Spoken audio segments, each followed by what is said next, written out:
सनातन पंथ होगा उसमें ऐसे मिल जाएंगे जैसे सभी नदियां बड़े समुद्र में मिल जाती हैं। जब वो समय आएगा तब पृथ्वी के सभी मनुष्यों का स्वभाव सहज और शुद्ध हो जाएगा। सबकी बुद्धि निर्मल हो जाएगी। सब पाप करने से डरेंगे, यानी नर नारी कपट चतुराई छोड़कर कबीर परमात्मा की शरण ग्रहण करेंगे। दर्शकों, यहाँ पर हम आपको ये भी बताना चाहेंगे कि कलयुग अभी खत्म नहीं हुआ है। कलयुग अपने समय अनुसार ही समाप्त होगा, जो है 4,32,000 वर्ष। दर्शकों, अब आपको कलयुग के अंतिम चरण यानी जब कलयुग समाप्त होगा उस विषय में बताते हैं। कलयुग के तीसरे चरण यानी कलयुग के अंत में कल की अवतार जन्म लेगा, जो राजा हरीशचंद्र वाली आत्मा ही होगा।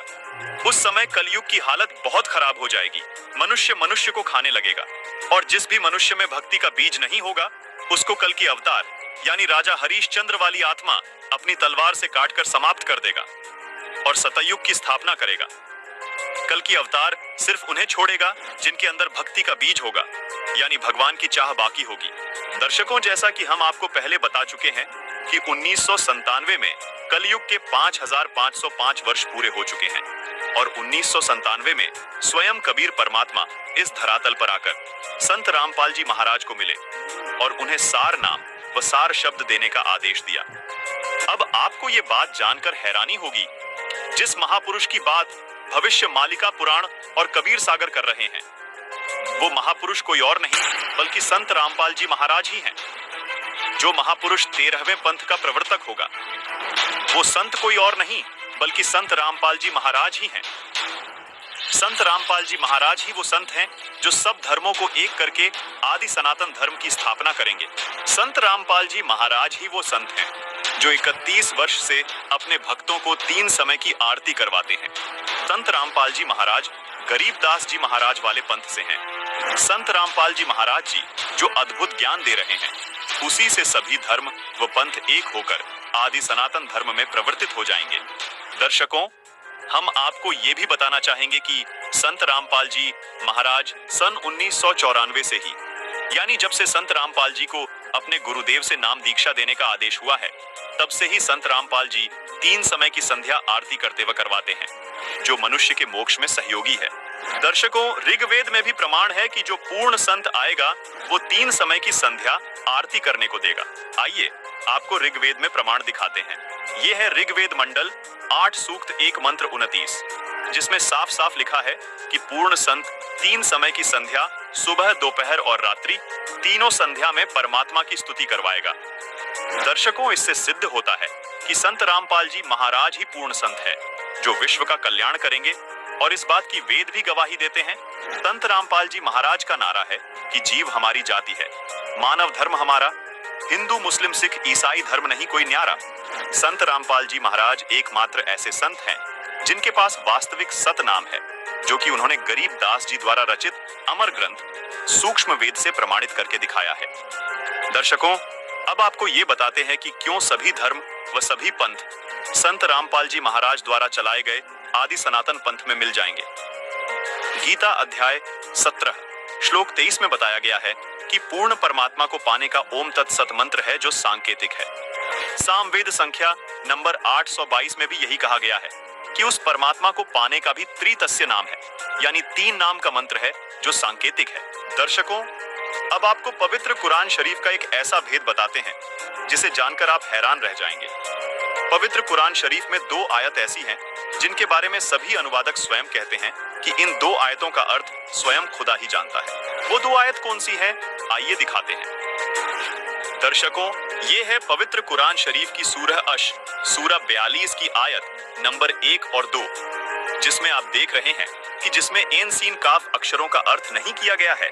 आइए इसे विस्तार से समझाते हैं। एन अरबी भाषा की वर्णमाला का अक्षर है जो देवनागरी यानी हिंदी वर्णमाला का अ अक्षर है। सीन अरबी भाषा की वर्णमाला का अक्षर है जो देवनागरी हिंदी भाषा का स अक्षर है। इसी तरह काफ भी अरबी वर्णमाला का अक्षर है जो देवनागरी हिंदी वर्णमाला का क अक्षर है।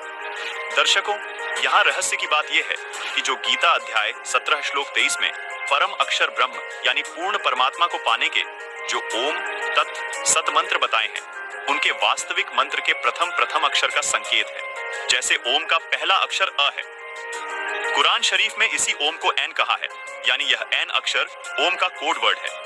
इसी प्रकार जो तत् नाम है उसका वास्तविक मंत्र सोहम है, जिसको कुरान शरीफ में सीन कहा गया है, यानी स अक्षर सोहम शब्द का प्रथम अक्षर है, जो कुरान शरीफ में लिखे सीन अक्षर का कोड वर्ड है। इसी प्रकार कुरान शरीफ में बताया गया काफ मंत्र गीता में बताए गए तीसरे सत मंत्र के वास्तविक मंत्र का पहला अक्षर है, जो कोड वर्ड है। इसका खुलासा यहाँ नहीं किया जा सकता, ये केवल संत रामपाल जी महाराज ही बताएंगे। दर्शकों, यदि आपको मोक्ष कराना है तो धर्म व पंथ की सीमाओं से ऊपर उठकर एक होना पड़ेगा। इस तीन नाम के मंत्र का जाप करना होगा। सूरत फुरकान 25 आयत 59 में कहा है कि जिस परमात्मा ने 6 दिन में सृष्टि की रचना की और 7वें दिन तख्त पर जा विराजा, वह स्वयं कबीर परमात्मा है। उसकी खबर किसी बाखबर यानी कि तत्वदर्शी संत से पूछो। दर्शकों, मजे की बात यह है कि गीता जी में भी अध्याय 4 श्लोक 34 में तत्वदर्शी संत के पास जाने को कहा है।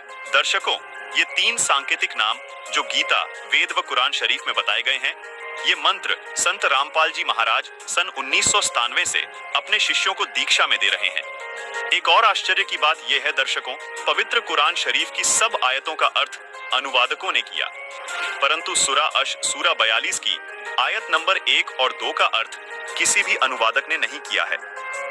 इससे भी स्पष्ट हो जाता है कि पूरा मुस्लिम समाज इस मूल मंत्र के रहस्य को नहीं जानता, जो पूर्ण कल्याणकारक है, जिसको खुदा कबीर ने संत गरीबदास को बताया तथा फिर संत रामपाल जी तक पहुंचाया है। दर्शकों, सबसे बड़ी हैरानी की बात यह है कि आज तक सूरा 42 की इन आयतों का अनुवाद किसी भी अनुवादकर्ता ने नहीं किया है, लेकिन संत रामपाल जी महाराज जी द्वारा लिखी पुस्तक मुसलमान नहीं समझे ज्ञान कुरान में इन आयतों व मंत्रों एन सीन काफ को पेज नंबर 12 पर पूरे विस्तार से समझाया है। हमारी सभी मुसलमान भाइयों से अपील है कि कृपया संत रामपाल जी महाराज द्वारा लिखी ये पुस्तक मुसलमान नहीं समझे ज्ञान कुरान अवश्य पढ़ें व अपना जीवन धन्य बनाएं। गीता, वेद व कुरान में बताए गए ये सांकेतिक मंत्र केवल संत रामपाल जी महाराज के पास है, इसलिए सभी धर्म व सभी पंथ केवल संत रामपाल जी महाराज से ही नाम दीक्षा लेकर मोक्ष प्राप्त कर सकते हैं। संत रामपाल जी महाराज ये सांकेतिक मंत्र 1997 से अपने शिष्यों को दे रहे हैं, जिससे उनको अद्वितीय लाभ हो रहे हैं। संत रामपाल जी महाराज सूक्ष्म वेद से प्रमाणित करके बताते हैं कि जैसे हिंदू साहिबान अलग अलग समय पर अलग अलग देवताओं की स्तुति करते हैं, उसी प्रकार मुस्लिम भाई भी 5 समय की नमाज करते हैं, जो कि अल्लाह की स्तुति है। ये आरती और नमाज करना ग्लूकोज की तरह समझो, जो आपके मन और आत्मा को साफ रखता है, लेकिन जिससे भगवान अथवा अल्लाह की प्राप्ति होगी, जन्म मरण से छुटकारा मिलेगा, वो औषधि अथवा नाम मंत्र अलग है। नमाज और आरती करने से मोक्ष नहीं मिल सकता। मोक्ष प्राप्ति के सांकेतिक मंत्र गीता जी और कुरान शरीफ दोनों में लिखे हैं। गीता जी में जिनको ओम तत्सत लिखा है, उन्हीं को कुरान शरीफ में एन सीन काफ लिखा है। इन सांकेतिक अक्षरों के वास्तविक मंत्र संत रामपाल जी महाराज उपदेश देते समय अपने शिष्यों को देते हैं। इसके अलावा जो भी मंत्र जाप चाहे हिंदू धर्म में किए जाए या मुस्लिम धर्म में, वो व्यर्थ हैं। जैसे हिंदू धर्म के तथा कथित धर्म गुरु राधे राधे, राधे राधे, ओम नमः शिवाय,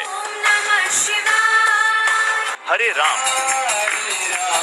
हरे कृष्ण, कृष्णा हरे कृष्णा, ओम भगवते वासुदेवाय नमः मंत्र देते हैं। ओम नमो भगवते वासुदेवाय आप जपें। इसलिए शास्त्र विरुद्ध है। इसी प्रकार मुसलमान भाई कलमा पढ़ते हैं, उससे भी कोई लाभ नहीं होगा, क्योंकि वो कुरान में लिखे एन सीन काफ मंत्रों से मेल नहीं खाते। कुरान के अनुसार हक पूजा के यही 3 मंत्र हैं जो सांकेतिक है, जिनको केवल बाखबर ही बता सकता है। दर्शकों से हमारा निवेदन है कि यदि आपको मोक्ष चाहिए तो जो भक्ति संत रामपाल जी महाराज बता रहे हैं वो ही भक्ति करनी होगी, क्योंकि संत रामपाल जी महाराज के अतिरिक्त कोई भी तत्वदर्शी संत अथवा बाखबर इस पृथ्वी पर नहीं है। दर्शकों, अब आपको सुप्रसिद्ध संत तुलसीदास उर्फ जय गुरुदेव मथुरा वाले बाबा की एक पुस्तक दिखाते हैं। पुस्तक का नाम है जय गुरुदेव की अमर वाणी भाग 2, जिसके पेज नंबर 59 पर एक भविष्यवाणी मिलती है। बाबा जय गुरुदेव ने 28 अगस्त 1971 को एक भविष्यवाणी की थी, जिसमें बाबा जय गुरुदेव जी ने बताया कि महापुरुष का जन्म भारतवर्ष के छोटे से गांव में हो चुका है और वह व्यक्ति मानव इतिहास का सबसे महत्वपूर्ण व्यक्ति बनेगा। उसे जनता का इतना बड़ा समर्थन प्राप्त होगा कि आज तक किसी को नहीं मिला है।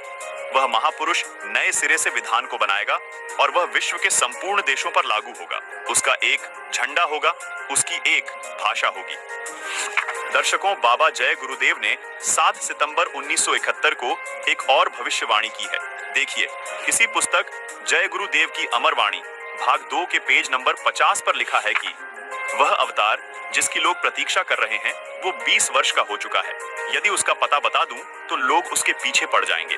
अभी ऊपर से आदेश बताने के लिए नहीं हो रहा है। मैं समय का इंतजार कर रहा हूं और सभी महात्माओं ने समय का इंतजार किया है। समय आते ही सबको सब कुछ मालूम हो जाएगा। दर्शकों, 7 सितंबर 1971 को 20 वर्ष का होने वाला वो महापुरुष कोई और नहीं बल्कि संत रामपाल जी महाराज ही हैं, जिनके समर्थकों की गिनती दिन रात बहुत तेजी से बढ़ती जा रही है, जिनके ज्ञान का परचम पूरे विश्व में लहराने लगा है, जो जल्द ही पूरे विश्व में स्थापित हो जाएगा। दर्शकों, अभी आपको हंगरी नाम के एक महान भविष्यवक्ता की महान भविष्यवाणी से रूबरू करवाते हैं। देखिए, हैरान कर देने वाली ये भविष्यवाणी। ये देखिएगा, ये एक पुस्तक है, एक पुरानी फटी पुरानी सी है किताब। ये देखो, युग निर्माण की सुनिश्चित संभावना, ये तो इसका नाम है, टाइटल है। लेखक है इसका बलराम सिंह परिहार, प्रकाशक है युग निर्माण योजना, गायत्री तपोभूमि, मथुरा से। बस इतना ही उल्लेख है इसका, ज्यादा आगे नहीं लिखा, ये फटा हुआ ज्यादा है। ये देखिएगा पृष्ठ नंबर 19 पे, ये पृष्ठ नंबर 19 है।